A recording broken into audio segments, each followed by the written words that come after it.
So it's really interesting watching Spider-Man Miles Morales for the PS5 get talked about by gaming media because honestly, it's getting talked about for all of the wrong reasons. I don't understand why these gaming websites, as they call themselves, can't just talk about the game, how they're maybe excited for it and they can't wait to play it, or what they think the game's story is going to be about. That would be kind of cool. Like, what's his story going to be?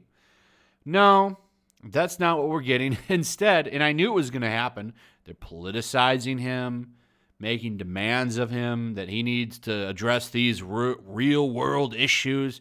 This was an article that I did a video on. That was a fun one because this is a ridiculous article.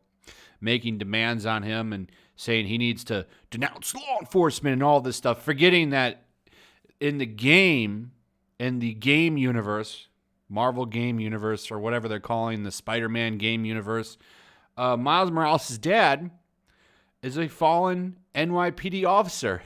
But yeah, I'm sure he's going to take up a cause against them. Yeah, okay. So this was a fun one. But the real fun story has been in all of the bickering and butthurt over the game not being a full game experience. And this is Sony's fault for not being clear on what the game actually was when they showed the trailer for the game during the big PlayStation 5 reveal. That's on them. That's their fault. And they should have been clear about that because they're going to eat this backlash and it's going to continue until the game's released.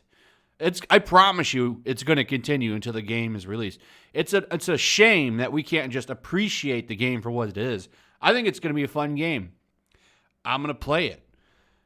But the people that are going crazy about this game being some kind of side story, expansion, DLC, standalone game, is kind of ridiculous. So we saw this one. It may not be a full game. And then we got this. Insomniac confirms Spider-Man Miles Morales is a standalone game because people were mad that he's not getting a full game. This is basically Lost Legacy, and we're going to get into that in a second with the article that prompted me to do this video. I think what's going to happen with this game is Sony is going to follow the Xbox plan where there's not really going to be any exclusives for the PlayStation 5. I think they are going to port Spider-Man PS4 to the PS5, and this game is a component to that game to get you to buy the game again. Now, they didn't really tell you that in the trailer, and that's what led to a lot of these problems. And they've clarified and said it's a standalone PS5 game.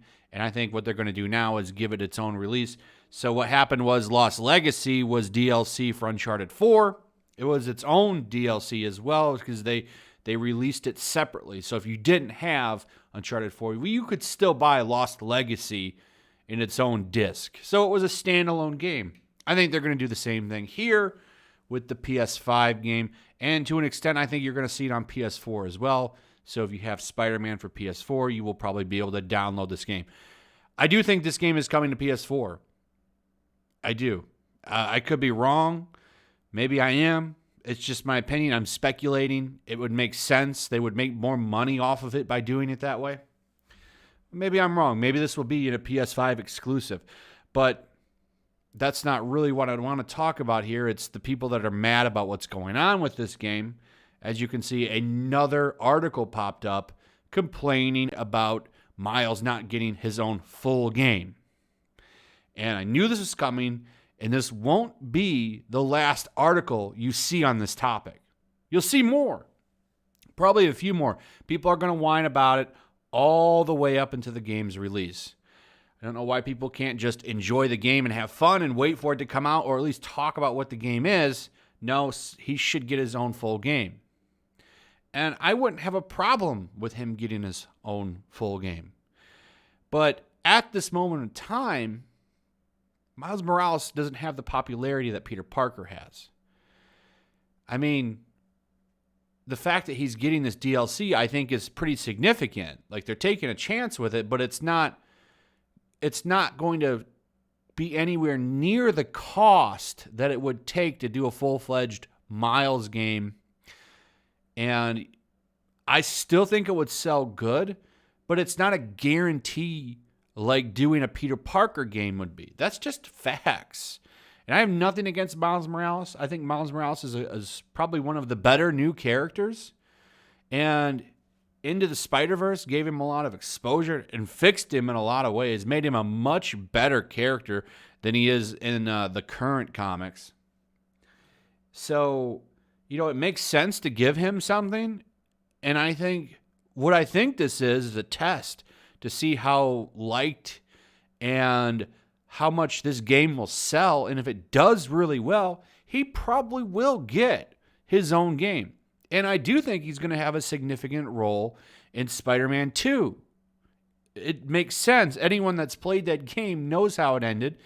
It sets up that Peter's going to be his mentor and train him and stuff. And I'm sure Peter's going to be in this game too. I'm sure he'll be sidelined and something. We don't know anything about the story for this game. But companies aren't under any obligation to make the game you want. They're going to make the game that's going to make money. And I thought the game was going to be a full game. I think everybody did, but Sony had all this confusion here. So now articles like this are popping up, and it's coming from Vice, so I doubt that it's genuine, all right, that this person's upset, because I doubt Vice is a fake garbage outlet. But we'll go through it and see what they have to say regardless.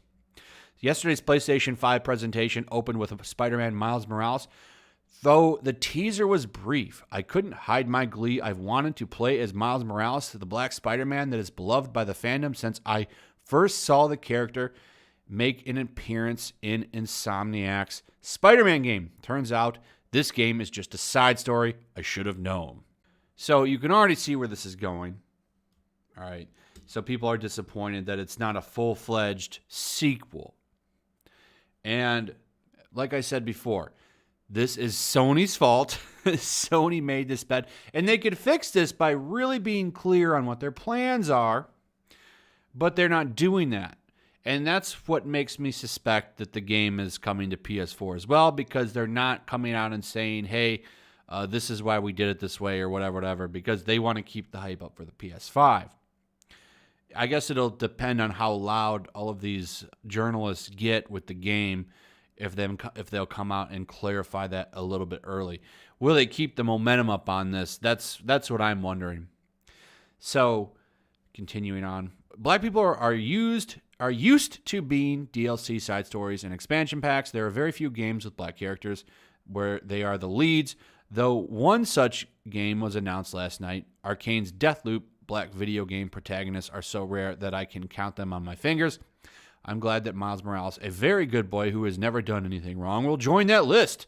Although the Telegraph reported in an interview with Insomniac that Miles Morales would be an expansion for the remastered version of the original game, they walked that back today on Twitter by calling it a standalone game. A source told Bloomberg News that it is similar in scope to Uncharted Lost Legacy, which is more of a spin-off than a full-length game. I just think it's really lame that we won't get a full-on 60-hour video game based on the Brooklyn-born and bred web-slinger. Now, to be fair, this is somewhat disingenuous.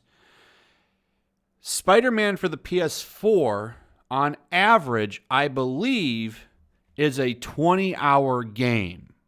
On average. Now, it's longer for some people, shorter for others maybe, but I think the average length is 20 to 25 hours. So you can see right here, I just did a quick Google search. This says 20 hours. Insomniac Games has revealed the average length of its upcoming Marvel Spider-Man game on PS4, putting it at 20 hours long. Now, I don't know if this is doing everything or not, but 20 hours. That's what it is. Now, the game is being pitched at about 10 hours, which would put it at about half of the normal game then. I'm just throwing like whatever numbers around here. I don't even know if that average length for the Spider-Man PS4 is totally right. I just doing a quick thing. But if it's about half the length, I think that's pretty good. Particularly, that it's just going to be an expansion game. I think that's fine.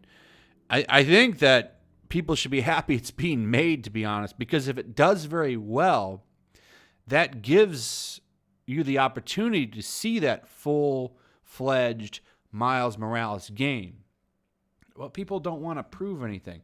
Game companies aren't under any obligation to make the game just to make it. It costs a lot of money to make video games. A lot of money. A lot of money. It's very expensive. I don't know how much it costs to make PS4 Spider-Man, but I bet you it wasn't cheap. And I bet you it's not even cheap to make this expansion. So they're taking a chance. I see it as an opportunity here for it to sell well and prove that people have a demand for it. And that would entice them to make that game.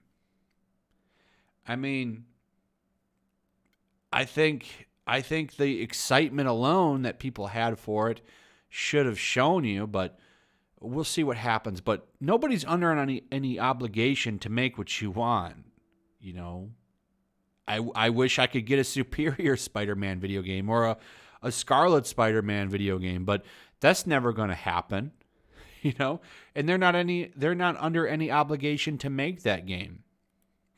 So anyway, especially in these major franchises, black characters aren't given a chance to really take the lead in the same way as their white counterparts are. Assassin's Creed has not yet had a mainline game where the main character is black, but you can play as the Black Assassin in the Assassin's Creed 4 Freedom Car, a standalone adventure that can be completed in 5 hours. Uncharted has always had the white Nathan Drake at the lead, even though when his adventure ended in the 4th game, the non-white females took over for the Lost Legacy, a shorter side story. Miles Morales was in fact directly compared to Lost Legacy when Insomniac and Sony explained more details about the game this morning. Lost Legacy is a 10-hour game. I want to play as Miles for much, much longer than 10 hours. And that's kind of the article in a nutshell right there, to be honest. It's just the author hurt that it's not a full-fledged game. Now, I don't know how important this is to people or whatever, the people that, want to play as him, that see themselves as him. I have no problem with the character. I have no problem with this game being made. But if you want to see more games with these characters, you have to buy them up when they come out. There has to be demand for them. And I think that there's a demand for Miles Morales. I don't know if there was a demand for Lost Legacy. I haven't even heard anything about an Uncharted 5. I don't even know if there will be one. So I don't know. But the point here is that I knew what was going to happen when people were complaining about the game being standalone, full game, expansion, all this stuff. It was going to get politicized. And people were going to come out and say, I was expecting articles calling, people racist and all this stuff. And I do think you're still going to see them. You're going to see more articles like this. It's just a shame that, we can't get articles talking about what the future of Miles Morales is, what the future of this game is, what's the story, what could the story be, what could they possibly be doing for the game, what kind of gameplay mechanics will this game have, how will they use his Venom bite or his Venom strike and his camouflage and all of his abilities, how will that change the gameplay? No, we get articles like this and this. These people aren't journalists. All they want to do is rile people up, get them upset, ruin the good time. Like no one's talking about how this could change the gameplay or what the story is. No, they're talking about Miles Morales needs to address cop problems, and then talking about how they're sad that he's not in a full-fledged game, even though he is technically in a full-fledged game. Support the game. Show there's demand for it. And I think that there is a demand for it. I think people do generally like Miles Morales, and I do think he'll eventually get his own game. And I think he's going to have a significant portion to play in Spider-Man 2. But instead, we're going to whine about it. It's just stupid to me. Anyway, that's it, guys. Let me know your thoughts on this. I'd like to hear what you have to say. Also, throw a like up, share the video, make sure you're still subscribed, hit that notification bell, and I'll see you guys on the next one. Peace. Also, if you want to help support the channel, check out my Teespring store. There's a link in the description. You can find some merchandise in there that you might want to check out.